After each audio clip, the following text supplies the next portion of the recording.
दक्षिण सोलापूर तालुक्यातील बरूर येथील 5 वर्षीय समर्थ यालाप्पा कास्तार याचा गळा आवळून खून केल्याप्रकरणी मंद्रुप पोलीस ठाण्यात अंकुश परसप्पा कास्तार याच्या विरुद्ध खुनाचा गुन्हा दाखल करण्यात आला आहे।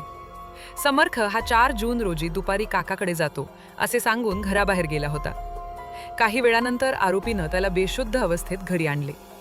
त्याच्या गळ्यावर, हनुवटीवर व डोळ्याजवळ दुखापतीच्या खुणा आढळल्या। कुटुंबियांनी उपचारासाठी विविध रुग्णालयात दाखल केले, मात्र उपचारादरम्यान त्याचा मृत्यू झाला। सुरुवातीला मृत्यूचे कारण स्पष्ट झाले नव्हते, मात्र शवविच्छेदन अहवालात गळाशा आवळून खून झाल्याचे निष्पन्न झाल्यानंतर पोलिसांनी आरोपी विरुद्ध गुन्हा दाखल केला। आरोपीनं घटनेबाबत दिशाभूल करणारी माहिती दिल्याचाही संशय व्यक्त करण्यात आला आहे।